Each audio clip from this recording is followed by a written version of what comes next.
Well, hey everyone, thanks for joining us. I'm with Joel. Joel, how's it going? It's going well. How are you? Awesome. I'm doing well. Would you mind introducing yourself for those watching? Yes, my name is Joel D. Witt. I'm a licensed professional counselor and a clinical substance abuse counselor. And I have been working at the Milwaukee County Jail and the Milwaukee County House of Correction for the last 7 years. Wow, 7 years. So have you always worked in correctional field or have you worked in other No, uh I've also worked in outpatient and private practice as well. gotcha. I'm sure that provides a vast really provides a vast outlook on different types of patients and people struggling with lots of different things. Right. Yeah. Well, today we're talking about specifically anger and how we can sometimes wrestle through that and go through there. So, um, I just want to start off. I mean, I think all of us, at least in some capacity, kind of know a little bit about anger, and I think no one would say, "Oh, I wonder what the feeling of anger is." Right? Most people have experienced it at some point. But in your experience, when does anger become something that's unhealthy? Generally speaking, anger becomes unhealthy when we can't control what's happening after it or during the episode. So it's unhealthy when I can't predict what my behavior is going to be after I'm done being angry. So, for example, somebody has a flash of temper or a fit of rage. Usually, in those situations, the person doesn't know exactly what's going to happen during that amount of time. It's it's also unhealthy when we're trying to control other people with our demands for action. Mm. And usually those get unmet and we become more angry. Yeah, so is that like, are you saying as though like the anger is producing fear in someone, or we're using anger as like a tool? What does that look like? Yeah, so anger in general is an intense emotion where we have a demand and we want to see action. That's what's going on when we're angry, usually. Mm. There are other issues with anger, like irritability because of a medical issue, that can also become something we broadcast to other people in unhealthy ways. But the anger I think we're talking about is anger that is based on a demand that we have and our supposed need for action. Action now. That's really interesting. As you talk with patients, excuse me, as you talk with patients, really anyone, what are some ways that their anger has affected their lives? I've seen anywhere from people losing their jobs due to one flash of temper.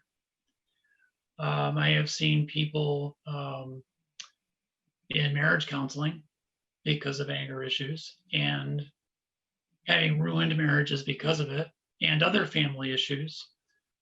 I have seen children removed from homes because of anger in some way. I have seen people in jail because of domestic violence and disorderly conduct, the number one ways in which people come to jail Really? is an anger related issue. Wow. Now, for people with the anger, you mentioned the one time occurrence, but I would have to imagine is it usually a buildup, or is it a lot of times more the one time thing that kind of comes out of nowhere? Right. People have what I would call an anger style. And most people could probably identify what their style is once I get talking with them. But an important thing to know is that most people's anger styles are generally unhealthy if they haven't taken the time to look at that and say, how can I say this differently? Or how can I express that differently and still be angry? Because what I don't want to say is that having an angry emotion is wrong. That's not true either. Mm. Um, we can express anger in a healthy way by doing it assertively. And that's all really that's needed is to own the emotion that I'm having and state what it is I would like to see happen. Mm. And realizing that that doesn't mean the other person is going to agree. Gotcha. So what I feel like I'm hearing you say is there's like when anger is unhealthy, it's this uncontrollable emotion that you have, and you're demanding something that you're not getting, and it fuels the anger more and more, versus wanting to see some action and naming that, but not letting that anger control what you're doing. That's right.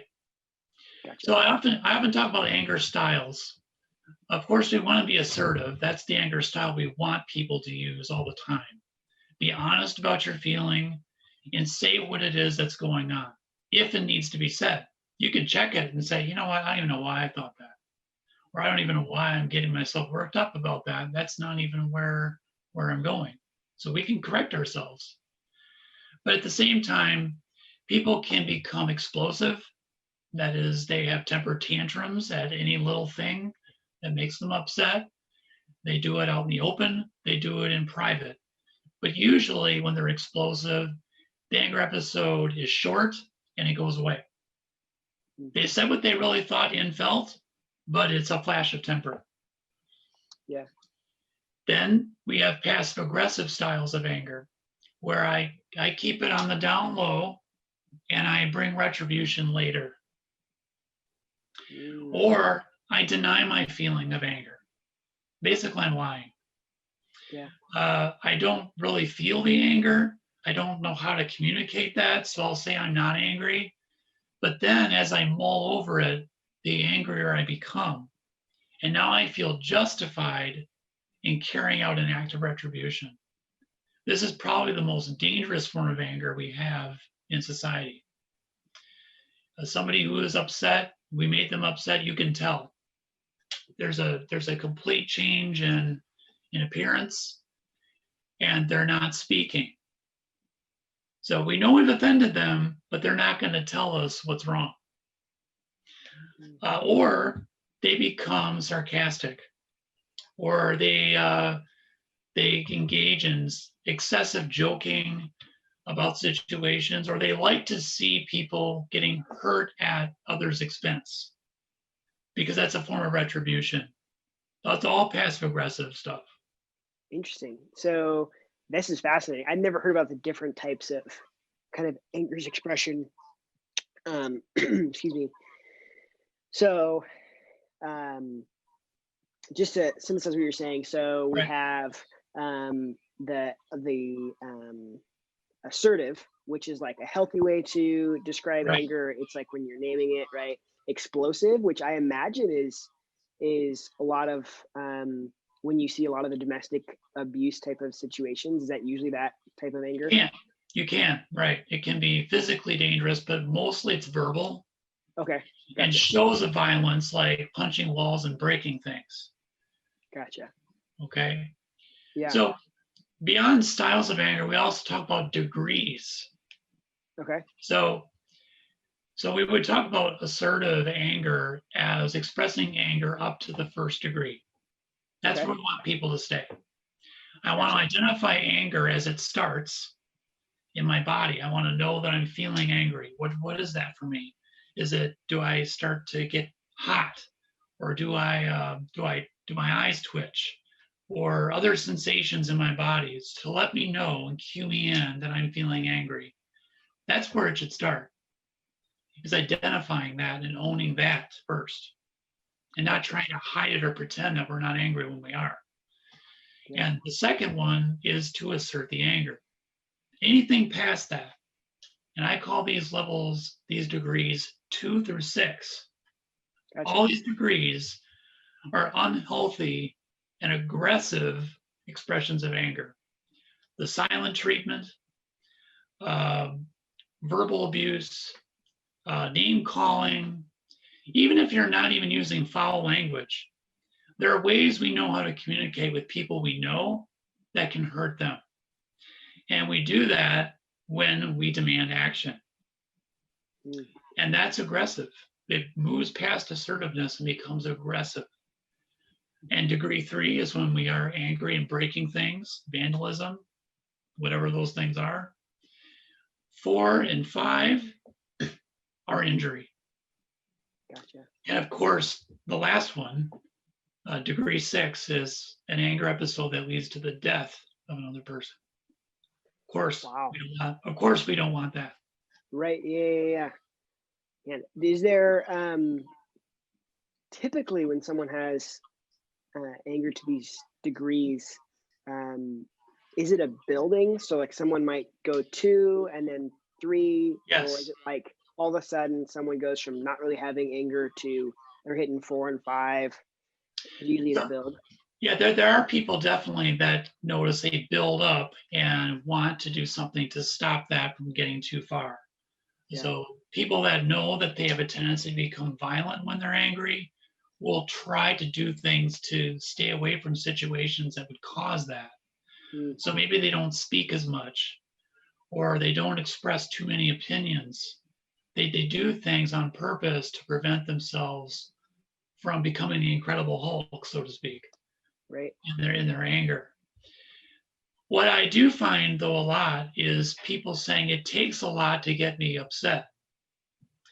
And for me, that's a red flag instead of a form of control. What that tells me is a person doesn't feel anger until it's up here. We don't want that. We want people to feel anger when it's down low to the feet, because then we can talk like thinking and loving individuals and still be angry. I can Gotcha. stay in this tone right now and have an angry emotion going on. And I'm not trying to offend you or any of those things. I'm trying to get my point across in saying what it is I would like. That's so interesting because it sounds like, because I imagine that's probably a misconception for a lot of people where Yes, they'd say, "Oh, I'm not really an angry person until it gets to here," and then all of a sudden, you don't want to talk to me, you know?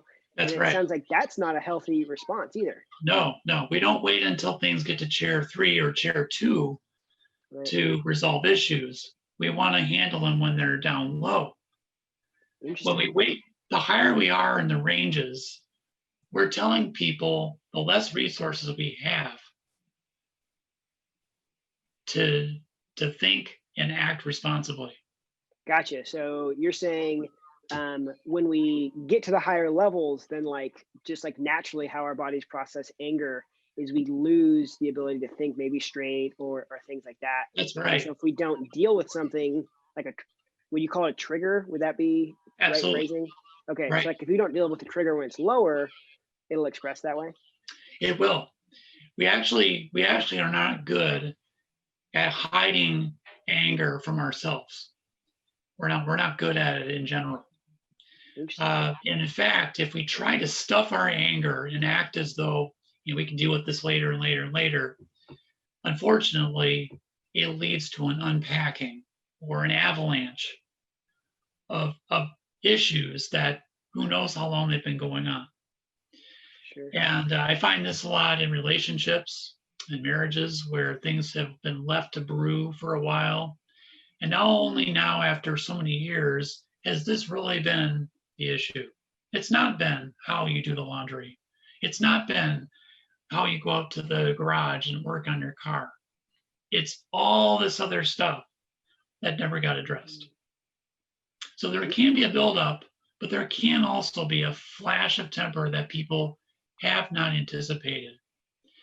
And there are definitely situations where people don't normally feel anger to the degree they do because their circumstances have changed. You mean like maybe a life situation with like a job or something like Right, that where their filter or their tolerance is lower, something like that? right. And they notice something's off, and the people in their family notice something's off, and they can't quite figure out what to do about it. It's not going away quickly. There's extreme moodiness with this, and a general sense of being on guard.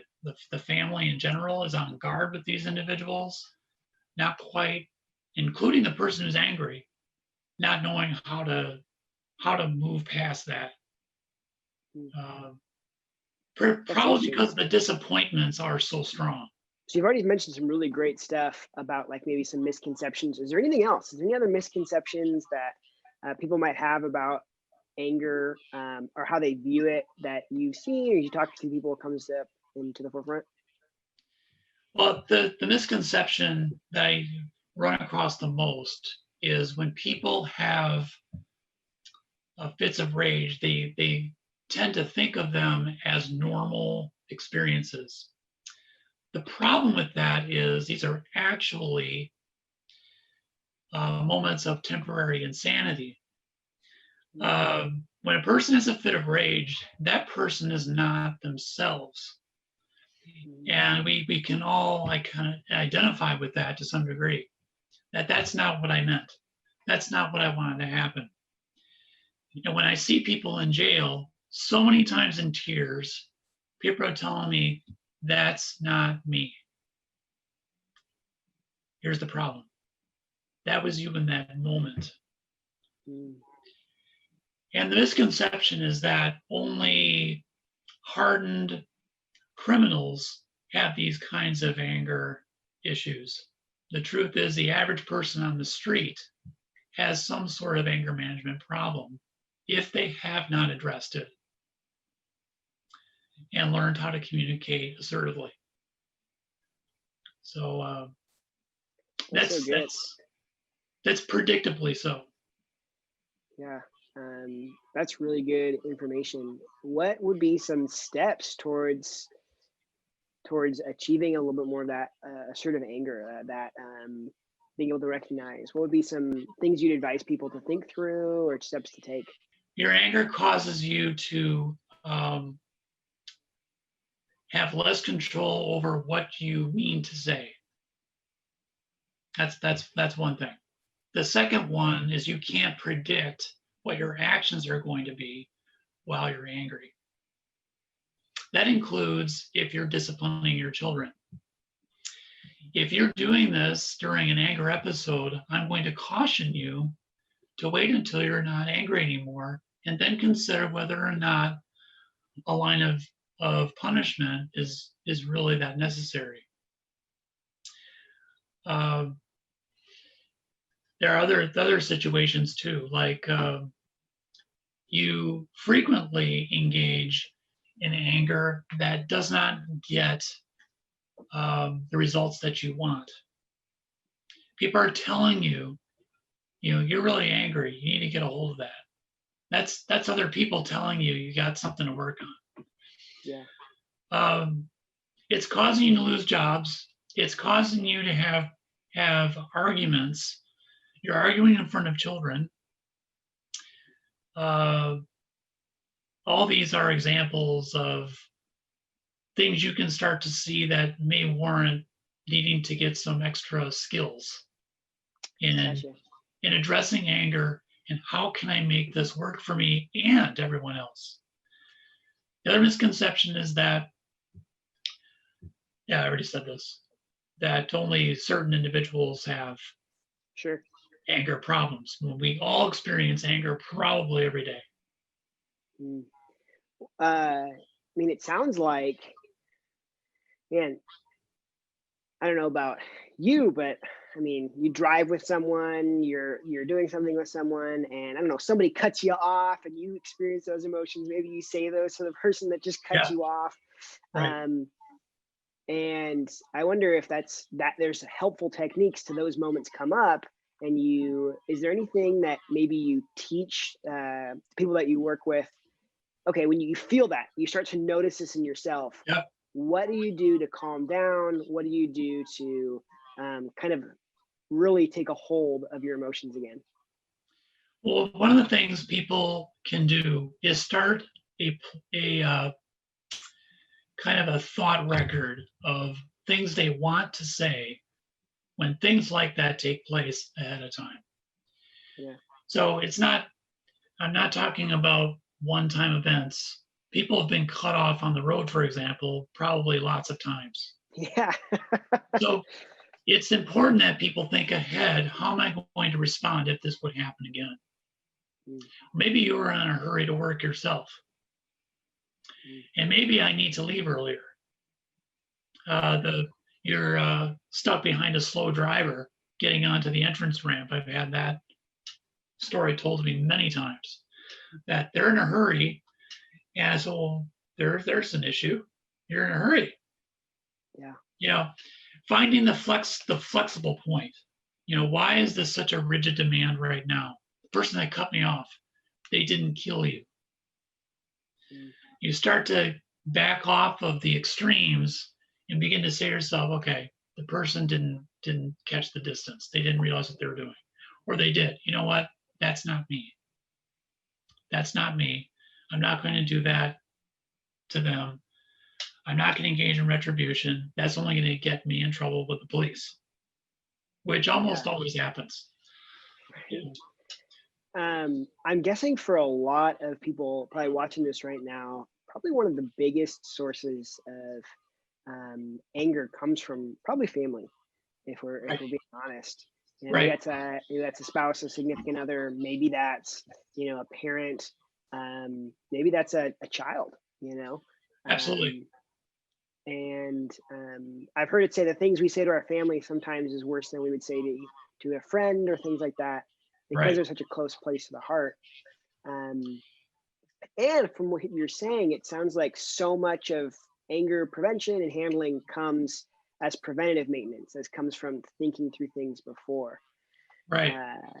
Any tools that you give families to maybe address some of these things or kind of prevent the anger expression for the future? Yeah.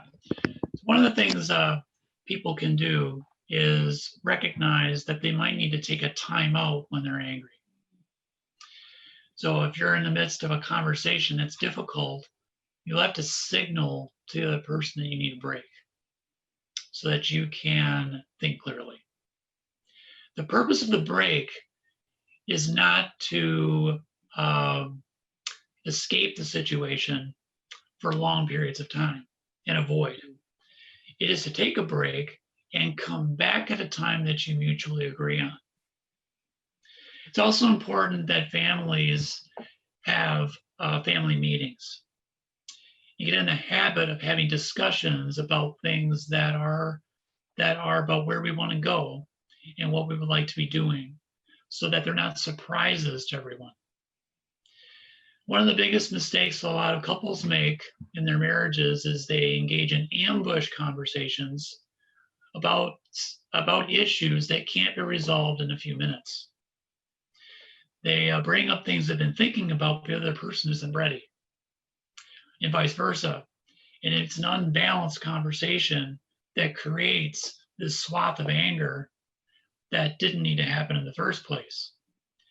Some conversations require chunking it over time. Some conversations you can table, but that depends on your relationship and how you manage situations. But those are some tips. But when timeouts are not, counting to 10 doesn't control anyone's anger. It just keeps you from doing something stupid. But it does not control anger. It's not meant to do that. Counting to 10 is only a tool to stop dangerousness from happening. Yeah. But we have to come back and talk about issues in a way that is thoughtful and respectful to everyone. And we can still be angry. What do you think, in your experience, is and maybe there's not one, and maybe it's different for different people, but what's the cause? What's the cause of when someone is continually noticing they have the anger come up frequently? What do you think causes that? There could be a whole list of issues, unmet needs, a pattern of anger they saw in their family growing up. It could be a response to a traumatic event. So they have a lower threshold of tolerance for frustration. It could be reminders of different conversations that have already taken place that immediately trigger people. There are all those hot button topics too. Don't go there. I don't do well with that conversation. Well, that's a problem. But that's a conversation we need to have so that you're not as angry then when it comes up. Or everything from theological views, political views, uh, all can stir up very high emotions. And it's important for every person to kind of do an inventory. Why do I get so upset when someone has this view versus my view? It's similar to what I was saying before. We have to find ways to step into other people's shoes and empathize with what they're thinking and feeling, as well as how I'm thinking and feeling. Yeah, that's really insightful. You know, I've heard it expressed as though, you know, you hear the phrase, "Oh, they just made me so angry," right? Um, and I know that. Well, yeah. What do you think of that phrase? So nobody else makes us angry but ourselves. We are the cause of our anger. Now, there are situations where I'm not talking about self-defense situations. I'm not talking about those situations where we have a sensation that we're responding to, like being hit. Sure. That's a different thing. But I'm talking about where we generally don't have a violent situation happening, and the expression of anger is unbalanced for the situation we're in. And we'll say, "You made me do that." Well, we're giving these people way too much power. First of all, it's my emotion, it's my thought, it's my beliefs that have caused that. And it's up to me to change that up so that it's balanced. That's really interesting. When you're talking with maybe some people in the correctional facility, how valuable is an individual recognizing that personal ownership? Eye-opening. When they realize that that's something they can control. Usually I find tears. I find if only I'd known this when I was younger, if only someone had come alongside and just, said, nobody makes you angry. Many people have only heard that for the first time, and they're in their mid 40s or even later. They see it as something others do to them versus something they do to themselves. When somebody has one of those eye-opening moments, how do you see, and I don't know the answer, right? But how do you see their future handling of anger change? Well, it's a road.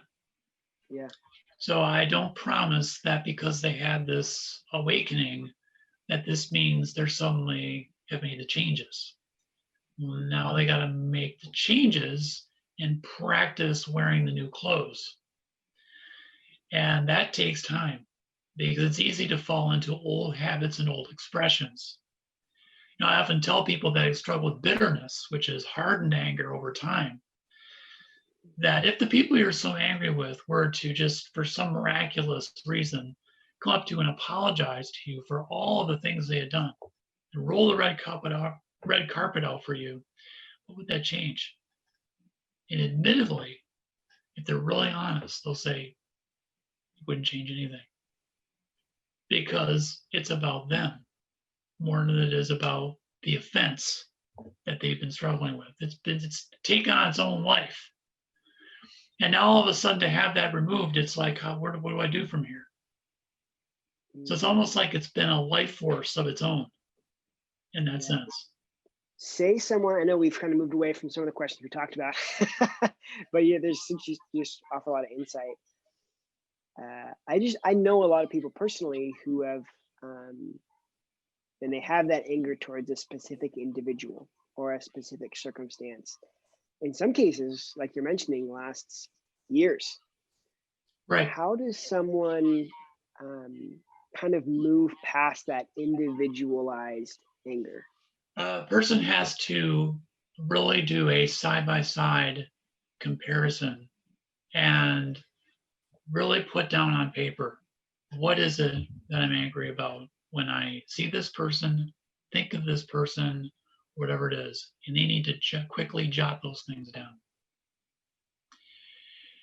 And what they need to do on the other side is list what would make my response to this situation different given the situation. You know, what is the likelihood that this person is going to, for example, apologize for what they have done? They might say 0.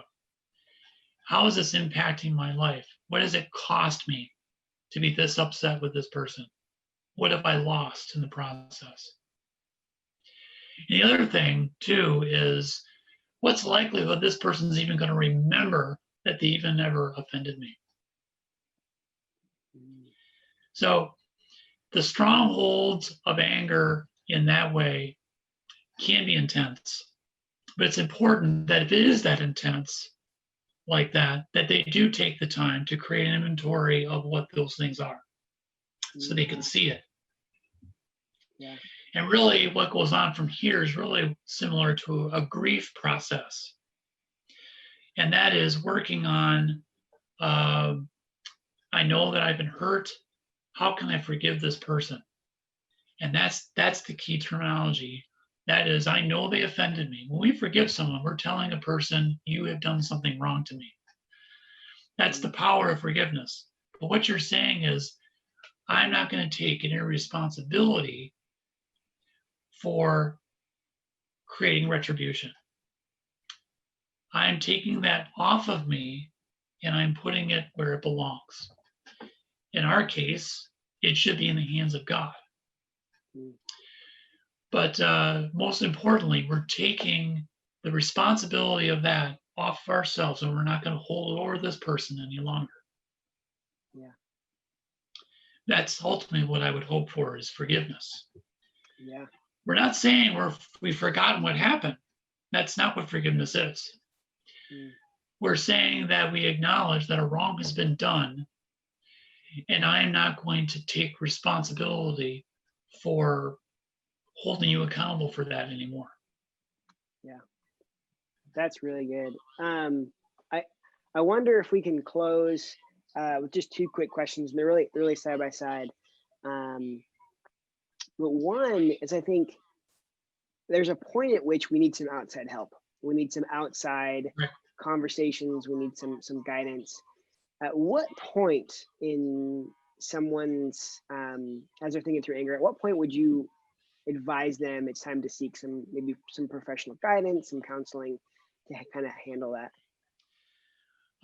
In a very general sense, when your anger is causing you to have issues with your occupation or your job, your family, the people that know you the most, and now it's coming across people you don't even know as you go about in the community, it's time to look at getting some help. And probably before that. I think that's so wise. I think that's something that a lot of people have, and they just there's a stigma around it. Right. But at the same time, that just, to me, shouts a healthy perspective, a healthy mindset to go seek for something that you're struggling with. Right. Because a lot of people, like we just said, don't even know that the problem is within themselves. Yeah. They don't even have that insight or awareness to see that it's inside of something that they can control themselves. I can't control other people. Yeah. I can only control what I do, what I say, and where I'm going to be in my body. That's really powerful. Joel, last question for you. For those parents out there that have kids, teenagers, somewhere in that range, and they notice these habits of anger that form, what is something that you would advise them to do to help kind of address some of those anger problems that they see in their children?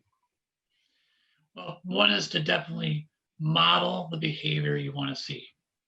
If you have young children, you definitely want to model the behavior you want to see in your kids so that they imitate that behavior. It's crucial at those ages. As they get older, we find preteen, adolescent ages, it's also important to demonstrate your capacity to listen first. Listen to what your child, your teen has to say first. That doesn't mean what they say is right. Just let them have a hearing first. Listen to the whole thing before closing your eyes to it. I've seen parents do it. Or doing the things that they don't want their kids to do, that they do. Rolling your eyes, things like that. Give them a hearing first, and then if you disagree, show them why you don't think what they want or demand is a good idea. Making sure you've acknowledged what they have said. If you have a child that has frequent temper tantrums that come out of nowhere, that is a sign that they need outside help for that. If they are injuring other kids and there is no precursor to that, they weren't called names, it just seems very unprovoked, that child needs some intervention. Bullying, things of that nature. The one being bullied, just as well as the bully, both have unique needs of anger to have addressed.